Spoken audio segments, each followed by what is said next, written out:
இப்போ அதிமுக பாஜக கூட்டணி அப்படின்னு வரும்போது பாஜக கூட்டணிக்குள்ள இருக்கிறது தான் அதிமுகவுக்கான பலவீனம் அப்படின்னு விமர்சிக்கப்படுதே சார். அவங்க நம்ம நண்பர் வந்து கம்யூனிஸ்டோட சேர்ந்துட்டதுனால மேற்கு வங்காளத்தை பார், அமெரிக்காவை பார், மகாராஷ்டிரா பார்னு பேசிகிட்டு இருக்காரு. தமிழ்நாட்டு பார்னு சொல்கிறதில்ல.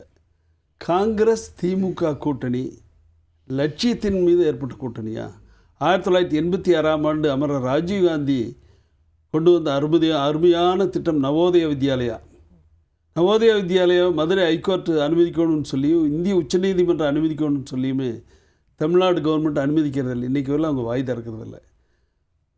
1990 ஆமாம், ஒரு நிமிஷம் ஒரே நிமிஷம் 1991 மே மாதம் 21ஆம் தேதி அமரர் ராஜீவ்காந்தியை ரோஜா பூ பிக்கிற மாதிரி பிச்சு போட்டாங்க.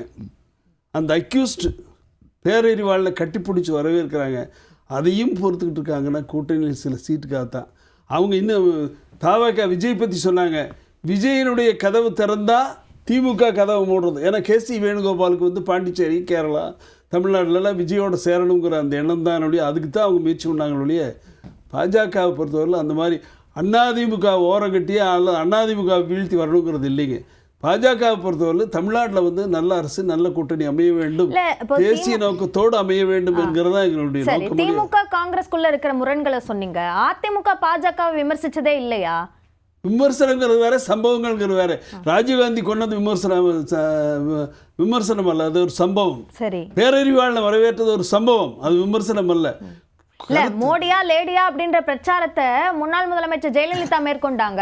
அப்போ பாஜக எதிர்ப்பு நிலையில தானே இருந்தாங்க. அப்ப அவங்க கூட நீங்க அந்த அம்மா ஒரு காலத்துல அந்த அம்மா முதல்வராக பொறுப்பேற்று கேவலப்படுத்துற மாதிரி மத்திய அரசாங்கத்தை ஒன்றிய அரசுன்னு சொல்லி கேவலப்படுத்தலை. மத்திய அரசாங்கத்துடைய திட்டங்களை இருக்கல, மத்திய அரசாங்கத்துடைய திட்டங்களை அமல்படுத்துறது குறை சொல்லலை. தேர்தலில் அந்த அம்மா சொன்னதோடி இவங்க மத்திய அரசாங்கத்தை பலவீனப்படுத்த வேண்டும், மத்திய அரசாங்கத்தினுடைய திட்டங்களை பலவீனப்படுத்த வேண்டுங்கிறது செயல்படுற திமுக. அதனால் திமுக வந்து இன்றைக்கி திமுக வந்து ஓப்பனாக சொல்கிறானே காங்கிரஸ் போனால் போயிட்டு போகுதுன்னு. அவங்க மந்திரிகள், அவங்க எம்எல்ஏக்கள் என்ன சொன்னாங்க? ஒரு பூத்துக்கே ஆள் இல்லாத கட்சி, அந்த கட்சி வந்தால் வரட்டு போனால் போனா. யாரு சார் அப்படி சொன்னாங்க? கண்ணப்பன் பேசுறது. கண்ணப்பன் மந்திரி. ஆமாம், எவ்வளவு கேவலம் பேசுகிற மந்திரி கண்ணப்பன் பேசினாருங்க. மதுரை மாவட்ட செயலாளர் பேசினார் திமுகவில். அதெல்லாம் பொறுத்துக்கிட்டு தான் இருக்காங்க. அதற்கு பிறகாக கட்சியிலிருந்து அப்படி பேச வேண்டாம் என்ற அறிவுறுத்தல்கள் கொடுக்கப்பட்டது. ஏமா, அதாவது ஒரு பொருளை எரிஞ்சிட்டா திருப்பி எடுத்துக்கலாம், வார்த்தையை எரிஞ்சிட்டா எடுக்க முடியுமா? ஒரு பாரம்பரியமான இந்த நாட்டுக்கு சுதந்திரம் வாங்கி கொடுத்த காங்கிரஸ் கட்சியை நேரு, இந்திரா காந்தி பிரதமராக இருந்த கட்சி இவங்க கேவலப்படுத்தி பேசிட்டு, காரணம் இவங்க இன்னும் சொல்ல போனால் 71 இந்திரா காந்தி மட்டும் அந்த முடிவு எடுக்கலைன்னா திமுக அன்றைக்கி வரதே கிடையாது. வந்ததே காங்கிரஸ்னால தான். காங்கிரஸ் வந்து கூட வந்ததனுடைய விளைவு தான் அவங்க ஜெயிச்சு ஆட்சிக்கு வந்தாங்க. ஆனால் அதை மறந்துட்டு தான் செயல்படுறாங்க.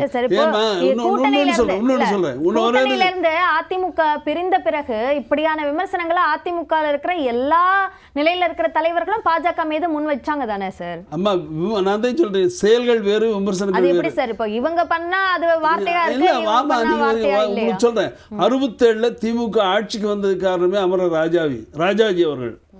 ராஜகோபாலாச்சாரி அவர்கள் மதுக்கடைகள் திறக்கிற போது கொற்ற மலையில் கொடை பிடிச்சிட்டு கருணாநிதி அவங்க வீட்டில் போய் தயவு செஞ்சு இதுவரையிலும் இருக்கிற இளைஞர்களுக்கு மதுனா என்னன்னு தெரியாது, மதுக்கடைகளை திறக்காதுன்னு சொன்னாங்க. கேட்டாங்களா?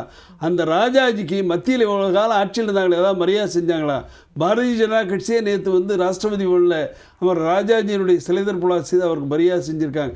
தலைவர்களை கூட மதிக்க தெரியாதவங்க, திராவிட முன்னேற்றங்களும் அவங்களுக்கு பதவிக்கு வந்தால் சரி.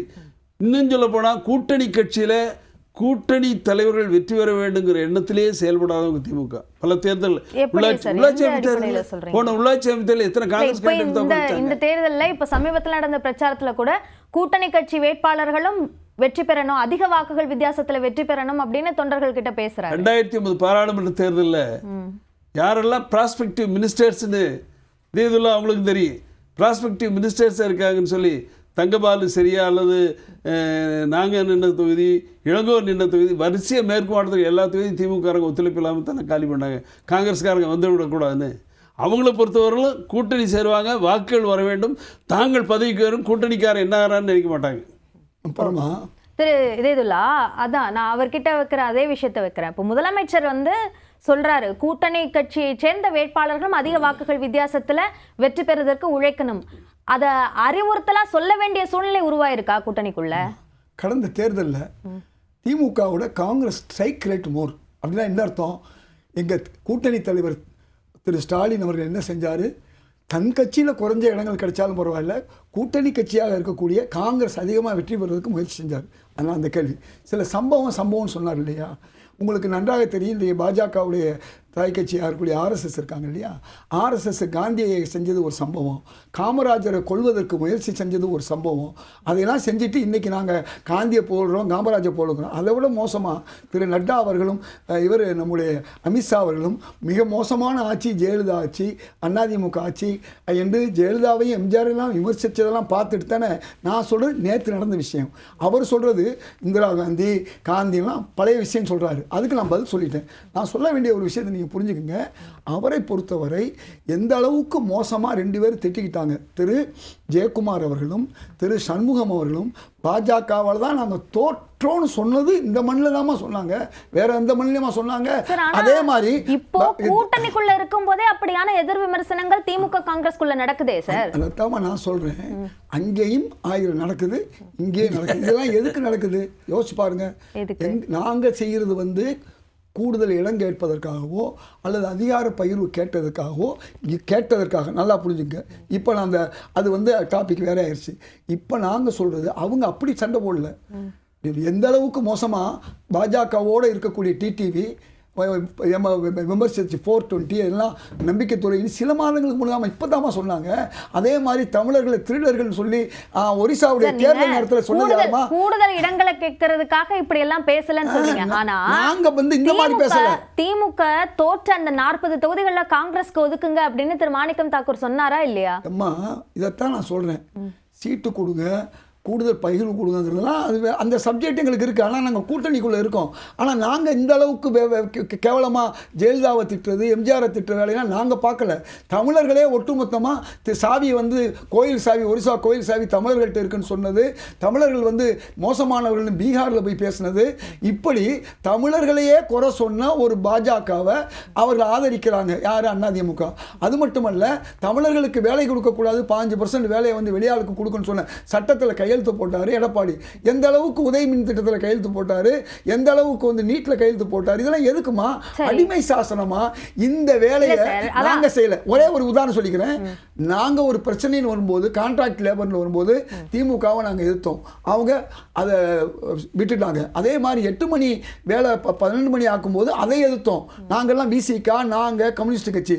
ஆனா அதை அவர் சரி பண்ணாரு.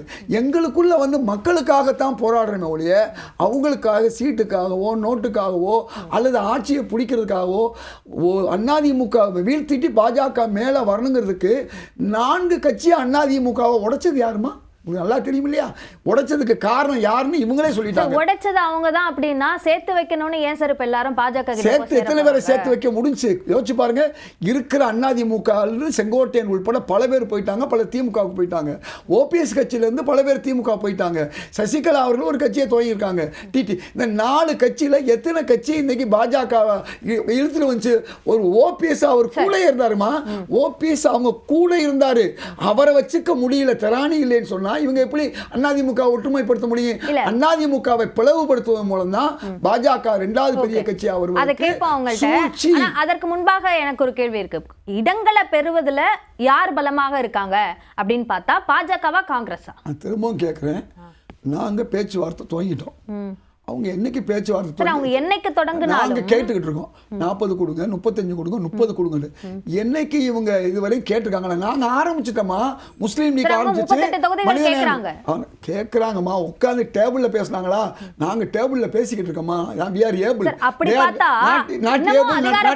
பேச்சுவார்த்தை தொடங்கல தானே சார்? என்னமா நான் திரும்ப சொல்றேன். நாங்க 2வது ஸ்டேஜுக்கு வந்துட்டோம்.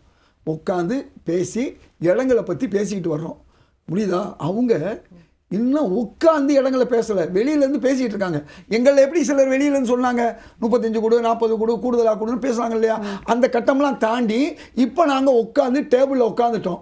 நாங்கள் உட்காந்து தொடங்கிட்டதுனால அப்படின்றதுனாலயே கூடுதல் இடங்களை உங்களால் பெற்றுட முடியும். அவர் தானே சொன்னார். 1 வருஷத்துக்கு முன்னே நாங்கள் வந்து ஒன்று சேர்ந்தோம். நானா சொன்னேன்? இல்ல, என்னோட கேள்வி இது. நீங்க தான் கேக்குறீங்க. இல்ல, முன்கூட்டியே தொடங்கிட்டதுனால அதிக இடங்களை பெற்றிட முடியும் அப்படின்னு சொல்லிட முடியுமான்னு கேட்குறேன். அதை நான் எப்படிமா சொல்ல முடியும்? திமுக தலைவர் ஸ்டாலின் அவர்களும் காங்கிரஸ் தலைவர் மல்லிகார்ஜுன கார்கேயோ அவருக்கு கீழே உள்ளவர்களோ பேசித்தான் இந்த முடிவு வர முடியும். எத்தனை இடம் உண்டு ஐயா கார்வேந்தன் சொல்லலாம், நாங்கள் அத்தனை இடம் வாங்க போகிறோம், எத்தனை இடம் வாங்க முடியும். இன்னும் எங்களமா ஆளு சொல்ல முடியாது. எங்களுக்கு தலைவர்கள் தான் முடிவு பண்ணுவாங்க. அங்கே மாதிரி இந்த இடம் வேணும் அந்த இடம் வேணும் இப்போவே கேட்டுக்கிட்டு இருக்காங்க பாருங்க. மயிலாப்பூர் வேணும், தீநகர் வேணும், இந்த வேலையெல்லாம் எங்கள்கிட்ட இப்போ வரலமா.